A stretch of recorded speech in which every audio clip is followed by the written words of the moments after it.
All right, so you guys remember a couple of months ago we brought this Brooklyn actor by the name of Ronnie Marmo into the studio, and Ronnie was about to take off this new project. He was going to play Lenny Bruce in an off-Broadway show. Our friend Joe Mantegna called in from Los Angeles, Criminal Minds, and he was kind of the mind and the money behind the show. Anyway, make a long story short, Ronnie did such a good job playing Lenny Bruce that now it's been called back for a second time. Right, they're doing it again. So the real brains behind that whole show, Bernie, is it ain't Ronnie, it ain't Joe Mantegna, it's Bren Rabb. And Bren is sitting right to your right. She's the producer. She lives in Texas.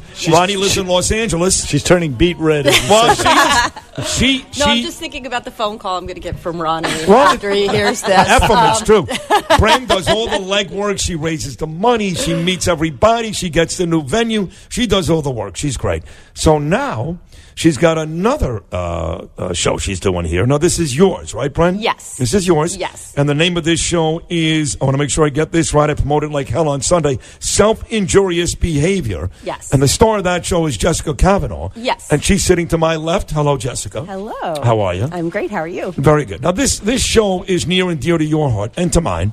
I've got his son, Gabriel. He's 10 years old. And he's got a, what's the word I want to use? I guess it's it's not a disease. What does he have? So a minor affliction. Yeah, not even affliction, but he's got something called dyspraxia, which is a very close cousin to autism. Mm-hmm. They're very similar in a lot of respects. And this show centers around a playwright who's got a child who's got autism. Real life story, 11 years old, now 19. Tell us about this play and your role exactly. Pardon me.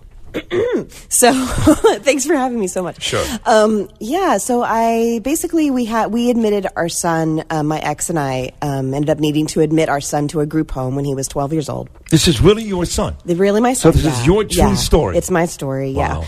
And it was obviously the hardest decision I've ever had to make in my Disability is the word I want to use, by the way. Yeah, there you go. No, it's totally fine, fine. So it was a very difficult decision, obviously, and I kind of had a huge breakdown in my life after that happened, and you kind of start questioning, who am I as a parent? Who am I as a person? Like, what just happened? And so I started writing about it, and it wasn't necessarily to be a play. I'm an actor, and and so I needed an outlet. I was going a little insane, and so I started writing. I was driving away. I dropped him off at the group home for the first time, and I get to see him once a month. And I picked up my phone, and I started speaking into the phone just some feelings that I was having, and just let it go. And later on, 5 years down the line, that's a monologue at the end of the play. And so I just started doing that. I would have thoughts and I would record them just to get them out. And then I started transcribing them and turning them into this play.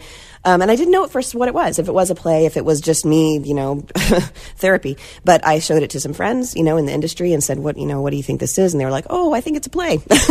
So I continued working on it, and it's been about 5 years total, on and off, because it's difficult to work on. But now it's, it is what it is, and we're really proud of it. Wow. Yeah. Have you written any plays before? I mean, is this your first venture into... It really is. I wrote a really freaking terrible play when I was like 23, because that's what you do when you're 23, and thought I may not be a playwright, and just continued acting.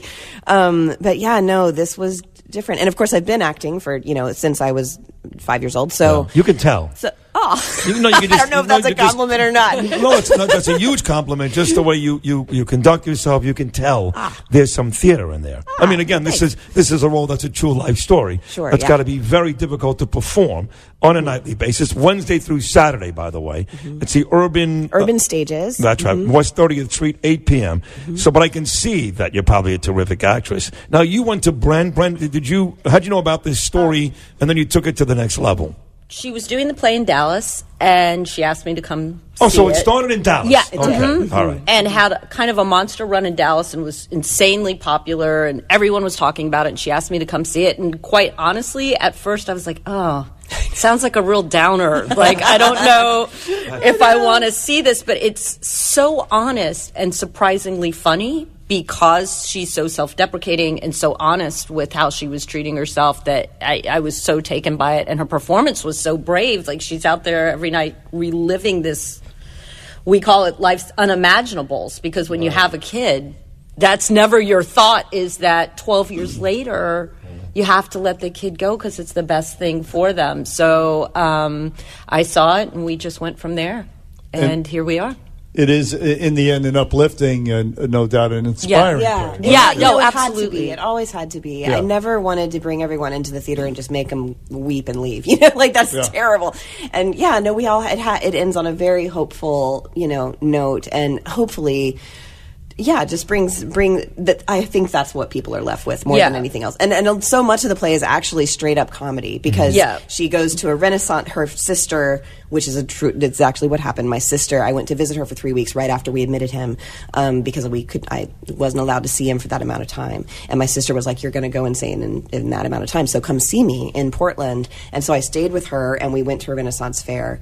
And that's in the play. And so much of the play takes place at this fair, and she's trying to focus and let things go and just be present, but she can't. These memories keep coming in of what's gone on before. So about half the play, you're laughing your butt off, and the rest of it is like, whew. So my question is this.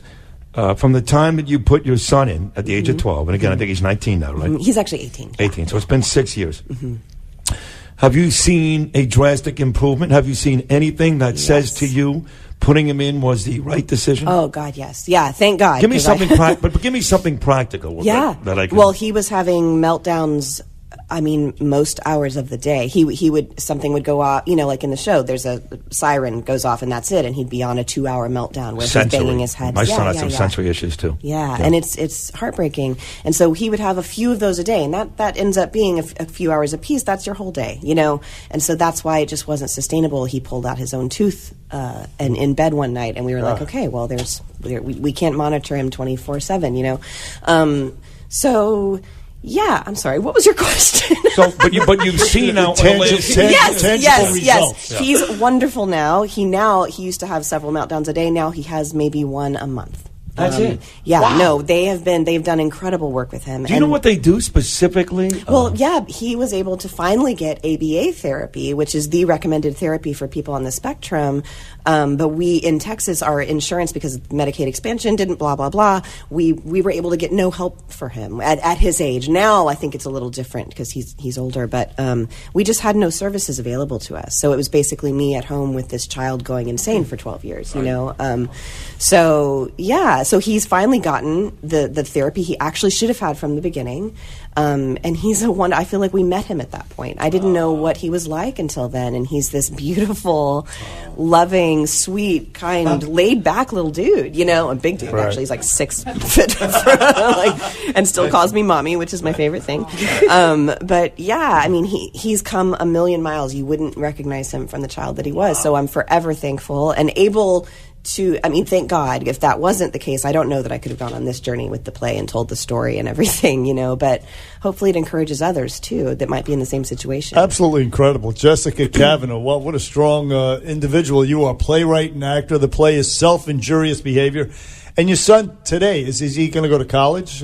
No. I don't think he'll ever quite be to that, that point. Thankfully, where he is, he can stay there indefinitely as long as they meet his needs, and he loves it there. That's his home. And, Great. Yeah. I want to ask you this, though. Would you ever, assuming he can come out, I don't know what the rules are if you ever come out, would you ever want your son to see the play? I've actually thought about that. I don't think so. Why? Because it depicts... literally, the play starts with a really hard bang. It really hits people over the head right in the beginning, and then we back off. The first scene of the play is like the worst day I could remember ever having with him. And the child actor that we have in the play, Jude Segrist, is phenomenal. Actor of any age, one of the best actors I've ever worked with. Wow. He is incredibly committed, but major meltdowns at the beginning of the show, lots of violence to himself, and I wouldn't want Elijah to have to see that, honestly. Yeah. He is aware of that, though. He does know what he was, or you think that he's completely repressed some of that? No, he knows. In fact, sweet guy. He actually apologizes after a meltdown now. You know what I mean? I think he recognizes what a hardship it kind of was all around, which is heartbreaking because, of course, he has nothing to apologize for. But, yeah, I think he knows the progress he's made, yeah. Well, listen, Jessica Cavanagh, again, and Bren Rabb, who produces the show, Self-Injurious Behavior on West 30th Street. What's the name of the theater? Urban Stage. It's the 30th Street Theater at Urban Stages.